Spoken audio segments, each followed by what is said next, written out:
Hey everyone, Eggman here with another video, and today we've got a top 16 breakdown for the Carta Magica online treasure cup for the English meta of the OP12 meta of the One Piece card game. So this is the first weekend of this meta, not only for us here in the English version, but just worldwide, right? We had the restriction list be active for this one, so no copies of Blue Nami. We have the choice restrict on the blue and purple Luffy leader. We've got Sakazuki unbanned, as well as the Kabaji unbanned too. So it's a pretty new meta, and we've been seeing a lot of different decks do well. This is not the only kind of event that we're going to go over for this weekend too. I did do one for the TAC Auckland regionals that happened earlier this weekend. We've got this one. I'm trying to get deck lists for the European regionals that happened also as well in person. So if you guys have any data for that, please let me know. I'd love to get as much as that as possible, but we're going to be trying our best to look at what this meta is looking like, and today's video is going to be for the Carta Magica event. So if you guys are new to the channel, please make sure to hit that like and subscribe. We do make a lot of content for the One Piece card game. I don't want you guys to miss it. Also, if you guys want links to any of the deck lists, you can find them linked in the description on Eggman events. This also is going to be updated for future events too, so make sure to check it out if you haven't already. And then lastly, if you guys want to see the live stream, I was able to do it with Sos as well, so you can find it linked in the description if you want to see the matches for it. You've got one quick chance to check that out before you get spoiled on the winner for this one too. But honestly, there are a lot of great games. I think this is a really cool meta. There's a lot of different decks running around. I'm excited to go over them. So starting off though, this was an online event, 5-12 players, 9 rounds of Swiss best of 1, no top cut, and of that 9 rounds, we had a top 16 of 4 copies of Zoro, 4 copies of Teach, 3 copies of Silver's Rayleigh, 2 copies of the green purple Monkey.D.Luffy, 2 copies of Bonney, and 1 copy of the blue and purple Luffy. So honestly, this is not very surprising for me. I did do a tier list going into this format, and the 5 leaders that did the best, everything outside of blue and purple Luffy were in this top 16. So these are kind of decks that I was already on the radar for and pretty understood for me as well. I think the only one I was maybe over Azelius for this event is purple Luffy, but we will still look at an X2 list for this video. And then I did have blue purple Luffy and experimental. It should probably be moved up 1 tier from my previous video as well. I think that deck is still viable, and it was just kind of not unknown, right? Obviously it's the deck outside of Nami that got the most hurt from that restriction list, so it was tough to say, is it still going to be good from there? So that's kind of what the layout looks like for that. Also, I will likely be getting the leader breakdown later in this week, so I'll probably update it on my socials if I get that information.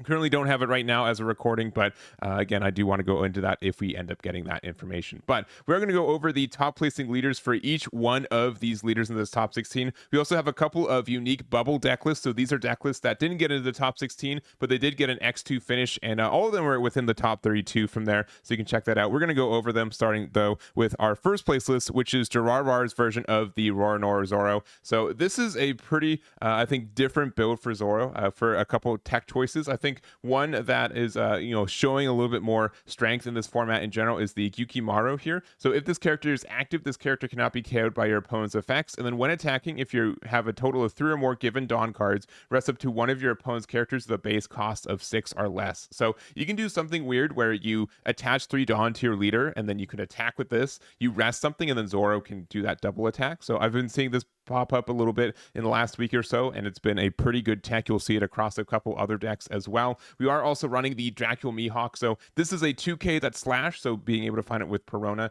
is good. And you do also have the kind of the upscale with it, where you can play this and then you're able to play out the Gyukimaru. You're not able to play this 4-drop Zoro because it has the specific line of this card in your hand cannot be played by effects, so you're not able to play it from Mihawk through there. But being able to just have like a little bit of a kind of high roll if you need to is really, really nice. We got a lot of events in this build too. We do have the 0 cost, we've got the Demon Sword, we've also got the Paradise Waterfall, and we also have the Electrical Luna. And spoilers, this won the matchup against the Silver Rayleighs in the finals there. So I think it's a really great card. We're at 3 copies for this one. And if I'm going to be honest, when I saw Juraraw playing this deck, and when I saw them play at the beginning, like in the earlier rounds, I'm like, this is a person who's been playing this deck that knows what's up with it, very confident in their plays, and I think played really masterfully for all the games we were able to watch for it as well. So I do think that Zoro, there is not as much differentiation between builds as much. I do think that there are some pretty good techs for this build,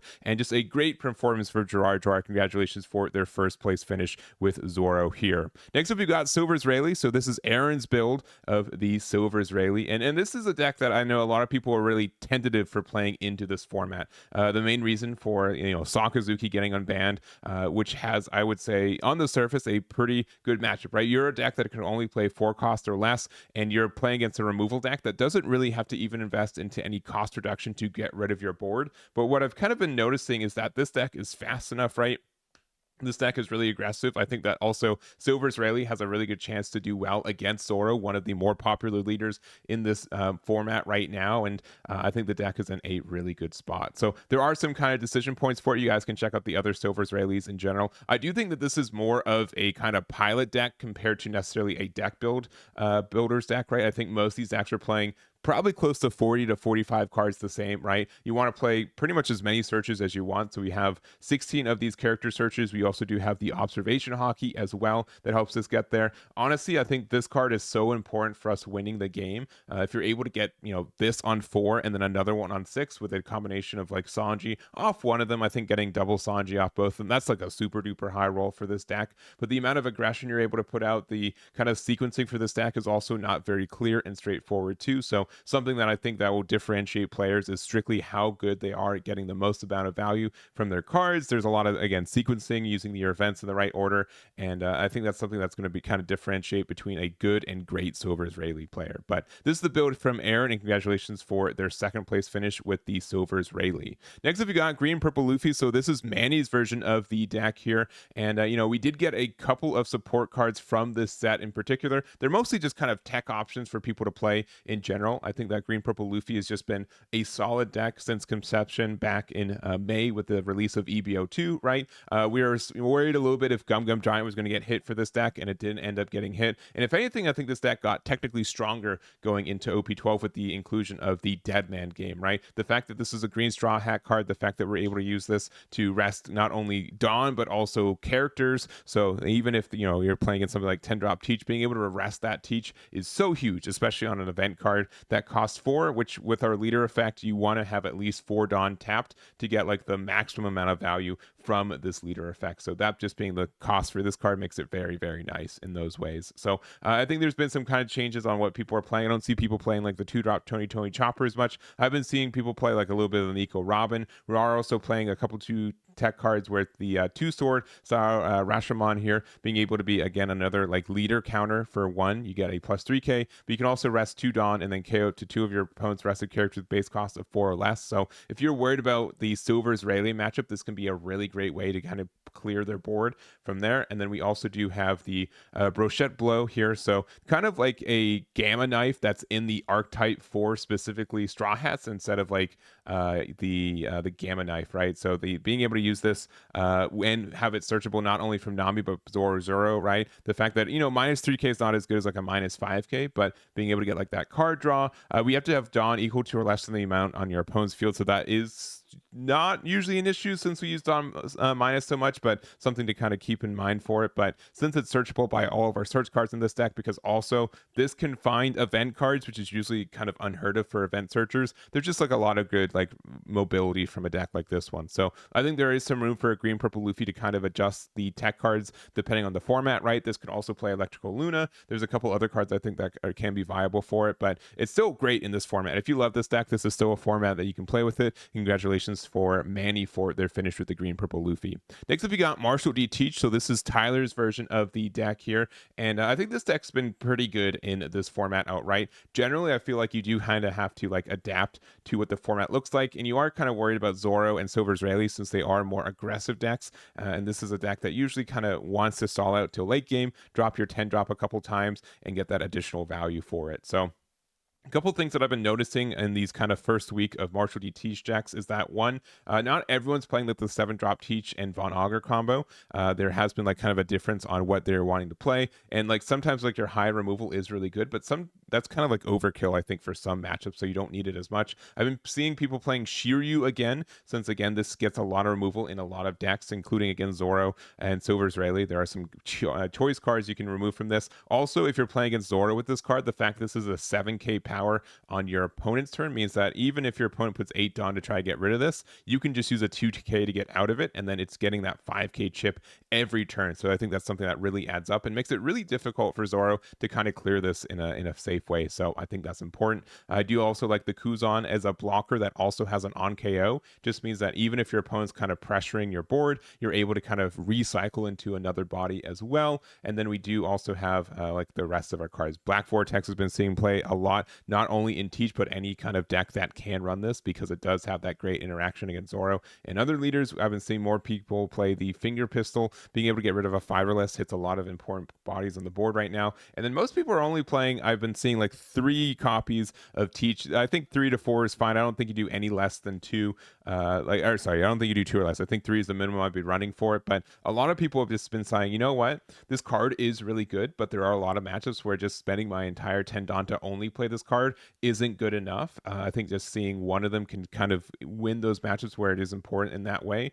And yeah, I've been seeing a lot of decks just for consistency reasons not needing to run 4, because we do have 4 copies of My Era Begins. We're playing the Lafitte, we're playing the Full LED. It's not necessarily the same format where playing 2 back-to-back is necessarily like the game winner that you're kind of used to. So I think that's a cool adaptation, something to kind of notice. Also, if your opponent's got 2 like Teaches in their trash or like in known areas, you can probably know that there's only like one, it's not unheard of that there's only one left in rotation for those plays. So I think Teach is going to continue to be a very good deck, going to be kind of a gatekeeper in this format too of what can be good. You have to be really aware of what this matchup looks like, and congratulations to Tyler for their finish there. So that was Tyler, and now we have Tyler T with their build of Jewelry Bonney, and this is just, I think, a great deck in this format. I think a lot of people, I think this is like maybe a bit more over-tuned than it usually is. I think Bonney's been just a standardly good deck since conception in OP07, right? We've had a whole year with this deck. We've had people kind of like making sure they know how this deck works, starting to pick up the alt arts for their cards too. I've been seeing a lot of like kind of not max rarity, but full foil versions of Bonney, because people who've been playing this deck have continually playing this deck for the last year. I think that there's just so many good cards that exist for green right now that Bonney's in a really good spot. So I don't think the deck is broken, and honestly, I've never feel like it's been better than I don't think it's ever been like best deck in format, and it's just been kind of average, above average viable in most of the time it's been around. So I think this is the first time where I would say it's in contention for one of the best decks in this format right now. So that's off the back of the new Mihawk being able to be an 8-drop blocker that also untaps Dawn is really great.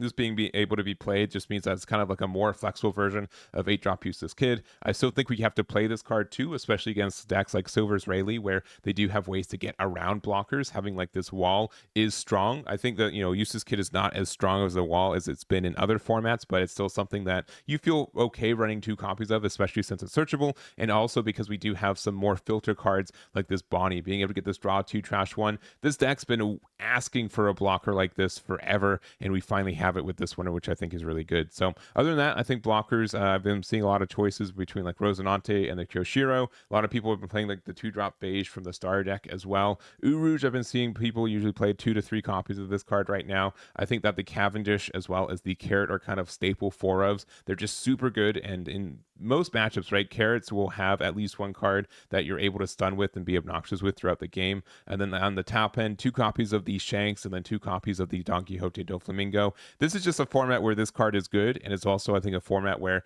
it's easy for you to keep one of your Dawn untappers into the late game, which means that you can pay this for 10 and still have access to a Dawn untap for your leader if you need it as well. So not much more to say, but this is the build here from Tyler T. Congratulations for their finish with Bonney. And then lastly, for our at least top 16, we've got Blue Purple Luffy. So this is Sethphir's version of the deck here, and I think like most people, right, I was a little bit concerned that we lost 2 of the strongest cards in this deck. Is it still viable? And I think part of the reason this deck still is viable is that we didn't lose the strongest cards in this deck, right? I think the strongest cards in this deck are still Gum Gum Giant and the 9-cost Sanji. I think this card is so good with this deck that as long as this exists in the way that it does, I think that Blue Purple Luffy always has at least the potential to be good and to swing a lot of games, right? The fact that we're able to get these abilities to, Sanji into Luffy or Mihawk, I think is still just great, constellation prizes, right? Mihawk getting rid of 7 or less usually gets a good target in most formats. I think a lot of decks are playing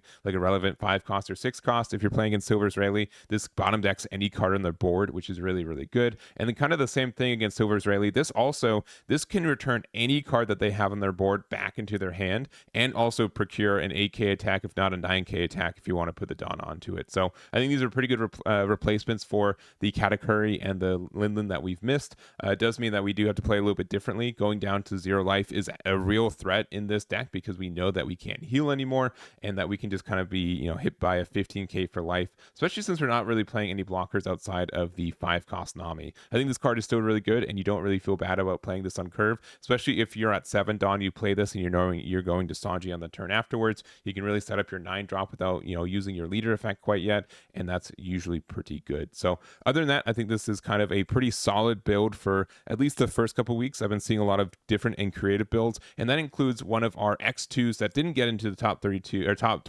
16, but we have Human with their build of like the Navy version of the Monkey.D.Luffy. So there's just a lot of different cards that just generate more value, and it's not, I think, in native for what this deck looks like, but 8-drop Garp does not care if you are a Navy leader or anything. It just says you can trash 1 card from your hand, live to 1 blue Navy type character with 8k power or less other than Monkey.D. Garp from your hand. So that means that on your Luffy turn, right, you able to play Sanji into Garp into an Aramaki, which is not Katakuri, right, but is kind of a best man to Katakuri, where it's an 8k blocker. You don't get the restand every turn, but you do have some chances for some removal. And I think this is an interesting take on the deck because, one, I would not expect to see this against most matchups. Also, like, Aramaki on curve is not a terrible card since, again, it's just an 8k blocker that can be hard to interact with. And you don't really care about the discard 1 off the Monkey.D. Garp because you are a leader that draws 2 in the late game every turn as well. So this is kind of a deck that I didn't really know existed, or kind of a build for, until I saw a Human doing well with it. And this is just a really creative build that I haven't had any experiments with, but I do think can be good, right? Sanji into Garp and Aramaki, you spent 9 Dawn and then you played 3 bodies, with 2 of them being 8Ks and 1 of them being a 9K, and 1 of the 8Ks being a blocker, right? Like, imagine if we did the same thing where we could play Sanji into something in the 8-drop Katakuri. You would definitely do that. So in this format like this, I think this is a really unique ad for it. I think it can do really well in this format. And shout outs to Human for piloting it and getting a top 32 finish, an X2 finish with this build. I think there had to be a little bit of courage for it to say that, I think this deck is good, and then to perform with it is in a really good spot. So I think there are some other builds for this deck. I'm really curious to see how it kind of evolves in the next couple weeks. And congratulations to our blue and purple Monkey.D.Luffy players. So to kind of wrap up this video, we've got a couple of our bubble decks as X2. So we've got Rob Lucci, and this is Zent's 18th place finish with this deck. So just narrowly getting out of that top 16 with this one, but we are adding a couple new cards and kind of different text for this meta in general. I think one of the best cards for this deck right now is the 2-drop Uta. This card not being able to be KO'd by battle by leaders is already pretty obnoxious, but it also means that against Zoro specifically, they might have a hard time interacting with this card early game because they can rest it, but generally they rest and then attack twice with their leader, and attacking into this with your leader just doesn't really do anything. So in lieu of having a stage card, I think this is a really good stage that gets that extra minus in these. And then again, if you're able to clear the body they play every turn against Zoro, it just means that you are able to, they're just not going to be able to get rid of this at all, which is really, really cool. So we do have Kuzan and Laboon for some additional minuses. We do have the Shirahoshi as a backup copy of Rebecca, right? Half the time with Rebecca, we want to Rebecca into Hina. And so this being able to just do all of it for 1 card is fine. So I think that's helpful in those situations. We do also have the new add of the Balo Betty. So effect when attacking, you may trash 2 cards from the top of your deck, give up to one of your opponent's characters -2 cost during this turn. So this is something that if you go first, you can play this card on curve, and then you can get things into range for removal afterwards. The fact that it also trashes 2 cards from the top of your deck means you get set up for your Rob Lucci, means that this bottom deck 3 isn't as expensive, and that helps out in those situations as well. So top end, we're playing 3 copies of Jack, which I think is pretty standard for Rob Lucci, and instead of playing the 10-drop Kuzan, we're playing the 9-cost Kaido. So activate main once per turn, you can trash one card from your hand. If this character is played on this turn, trash up to one of your opponent's characters at a cost of 7 or less, and then if your opponent trashes one card from their hand. I think most players aren't playing anything that's 7 or less, 8 or 7 or more, or 8 or more with their leader effect, right? So this gets rid of a lot of cards that just exist in this game, and it's a little bit more flexible in where you get to do, play the card and stuff, right? So I think that is really helpful, right? If you don't have any setup, right? Like 10-drop Kuzan can get rid of a 6 cost on play with leader effect, but without any setup, right? This Kaido getting rid of an 8 cost on turn and still being like a 9 cost pressure, I think is really good. I also do not play this deck, right? But I can see like going first with this build is not outrageous, right? If we play Betty on 3 and then we follow up with like any like our removal, we could play like a Brook or anything from there too. And that also means that we get to play Jack on 7, and that just kind of sets up some really good kind of removal for us too. So I know, again, this could be a deck that wants to go second. That's just some like lines that I see inherently from going first, and that can be great for this Rob Lucci as well. So really cool to see these are really small adaptations for this meta, and congratulations to Zent for their 18th place finish with this one. So sorry, this is Shroomknight. I said Zent. This is Shroomknight. I'm so sorry. This is Shroomknight's version, and we're going to Zent's version of the purple Luffy here. My apologies for the mix-up. For Zent, he was able to play this Monkey.D.Luffy to success with this one, and this was like the deck that I thought was going to be in the likely good, right, for this meta. So this is maybe the one that I maybe overestimated a little bit into this format, but this is just the first weekend and we still have things to see. This is playing like a little bit of like the 8-drop Dofi package, right? The main card we're playing is the 5-cost Roronoa, being able to use this card to get 2 Dawn back active, and also just having ways to get rid of some events. We're playing, I would say, more events than previous formats for purple Luffy, right? Generally speaking, we're playing like Gum Gum Giant, and then like maybe like Blast Breath or like the Gum Gum Jet Gatling. But on top of that, we're playing also 2 copies of Judgment of Hell, 2 copies of the Slow Beam Sword, as well as 4 copies of the Lead Performer Disaster. Just a lot more events than I would be expecting for it. So we do also, again, have access to 8-drop Katakuri and 9-drop Linlin, because we are purple Luffy, not the blue purple Luffy. We are playing the 9-drop of the Luffy as well. And it's just interesting to see this build, right? We're not playing any copies of Zoro Juraraw, we're not playing any copies of Luffy Taro. We're just saying, you know what? We're just going to get to the late game pretty quickly. We're going to play out these like big purple drops that are able to heal or be really defensive for us. And even if that, we do have these defensive events that, if realized, we're able to just kind of slow our opponents down, right? Judgment of Hell is already like a really good counter for specifically the Zoro matchup, because it's minus 3k for the turn, or any other deck that just gets that restand on our multiple attacks off one card. Then we also do have the slow beam, right? Being able to just get rid of an attack, right? So if you you guess the rest a character, so this being able to rest anything means if your opponent has like a wider board, you're able to get out of an attack that maybe your opponent wasn't expecting that they needed to really respect in that regard. So this is an interesting version of purple Luffy. I'm going to have to test it out a little bit, and I think has the chance to go like more defensive in the late game if you get that early setup and that early ramp. And congratulations to Zent for their finish with this purple Luffy. And on to the next deck, we've got Scarria's version of the Kuzan, and this is definitely a deck that I think is really consistent into this format, and kind of the deal with it is that it does see a lot of its pieces very consistently, and it can get you to that late game, especially if you play Garp on curve and get like the good cards off of it. But it's also a deck that doesn't have, I feel like, as high of a ceiling compared to other decks, right?